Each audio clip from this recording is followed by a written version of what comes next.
Good afternoon and welcome to a short and snappy webinar where we're going to take a look at cell count reporting. We'll also have a look at the dry cow analysis module and try to explain basically the benefits and how you can interpret it. You go to number 4, health and treatments, and then number 1, cell count analysis. The use of colors are important in this report, and you'll see that green is a cure. So that means that we had a high level and it's now been cured. It's below the threshold that we've set. Purple, that's a chronic. So that means it's been consistently above our threshold. And the red one, that's a new infection. The vertical line that you'll see there, that's where a cow's actually been treated for mastitis. So we can see that not only did she have a high cell count, she's also been treated. And also if you want to change the threshold, so I set this herd, whereas the cows are 200. So if a cow goes above 200 for the first time, that means it's going to go red. If she stays on the next recording above 200, we then consider it chronic and it'll be purple. So I set the cows at 200 and I set the first calves at 150. But if you want to change that, you just go to properties and you'll see there, you can edit that and then click on the bottom left, save settings, say okay, and that will then recalculate the report. On this report, you can basically sort the cows in a number of ways. So if Philippa clicks on percentage of total, and then clicks again, we'll then see the cows that contributed the most. So that's 5469. And I can also see that out of 5 recordings, on 4 occasions, she's been above that threshold. So again, if you really want to look at the cows that are persistent problem cows, if we just click that column where it says times, and then click it again, so we can see that, 254 out of 19 recordings on 9 occasions, she was above the threshold. Or the cow below that, 698, out of 9 recordings, on 8 occasions, she was above it. So if we now go down to the graphs, and this is the report that I really like because there's a lot of information on this. So we have the breakdown, and on the bottom left-hand side, we can look at the first calvers or the second calvers, but here we're looking at the herd in its entirety. And there were 33 cows that were above 500. Then if we go to, that was based on the last recording. But if we want to look over a period of time, which is what Philippa said, if we then go to somatic cell counts over the last 2 years, we can then see what's happening. So the red line, that's the herd average. And the blue line, that's the percentage of cows above 400,000. If we then go to the next tab, we have different sections here. So the green section, what that means is the cow's cured. So if we just highlight one cow, and we look at this cow here, so that's 3421.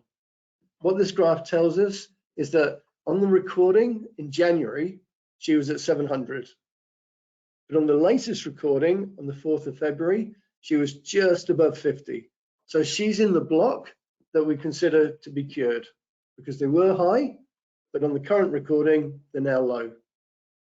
And if we go across to the next block on the right, these are cows that are chronic because they were high on the recording in January. And again, they were high in the recording in February. So all cows within that block we're considering as chronic. And then at the bottom, we have our new infections.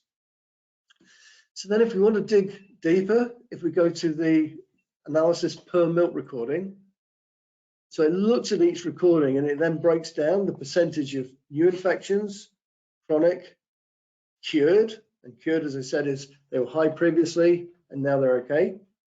And then finally, we've got the healthy ones. So what I can see on this one, if I look at the recording in February, I can see there's 9.3% were new infections. So normally if I look at this report, I'll then go to the tab new infections. And here we can see that on that recording in February, it was high.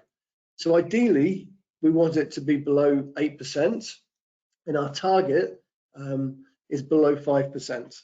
So we're not doing super badly, but we can see there are some peaks there that are higher than we would want. Then the next one I normally go to would be the trend. And this is quite a busy graph, so the best way I think to look at it is if we just take out the second calvers and take out the older cows, what we're looking at now is just the first calvers. And I set the target, again, that was in properties, at 150. And then we can see per recording what we actually achieved just looking at first lactation animals. So the top line, 150, that's our target. And the trend, when we look at all these recordings, is they're running at about 85. So if we take the first calvers out of it, and let's have a look at the second lactation animals.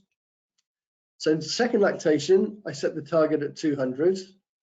Ideally, we want it below 150. And for the second calvers here, we can see that the trend is 120.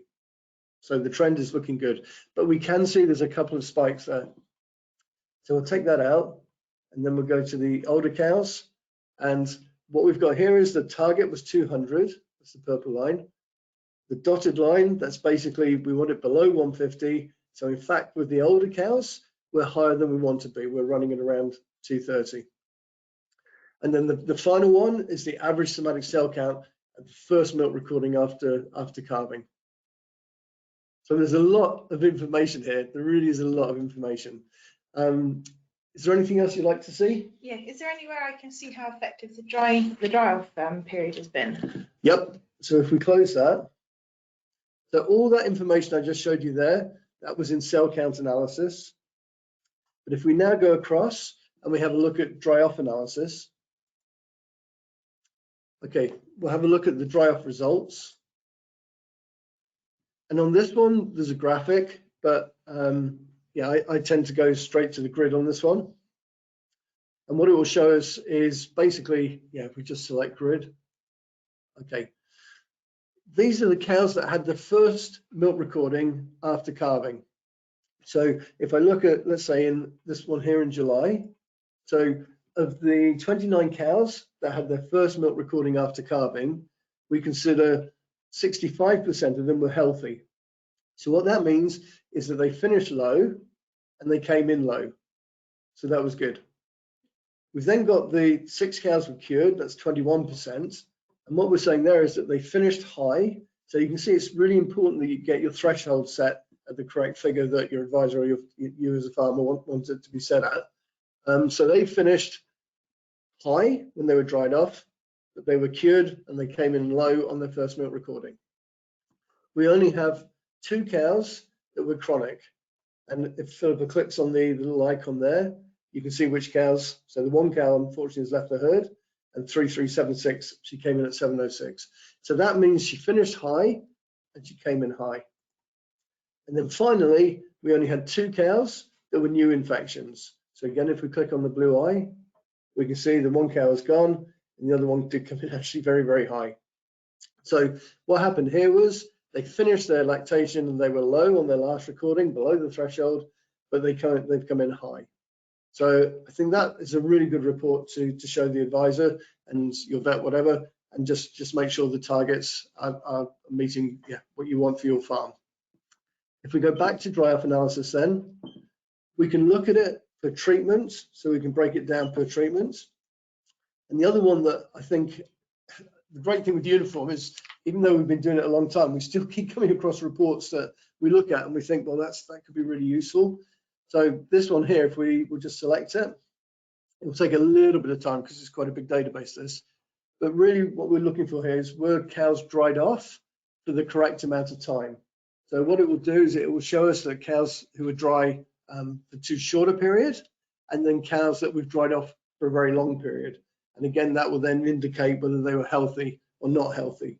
So we can see hopefully the majority there between 40 to 60 days. So each dot is a cow. So if we highlight one of the cows here, this cow's actually gone, but we can see that she was only dry for 29 days and she had a high recording when she came in. So if we just go back to dry off analysis, I think this is a really, really good section of the program. And if you have any questions on it, we'll be really happy just to go through your data, take you through the reports and just show you, what we can see. So any questions?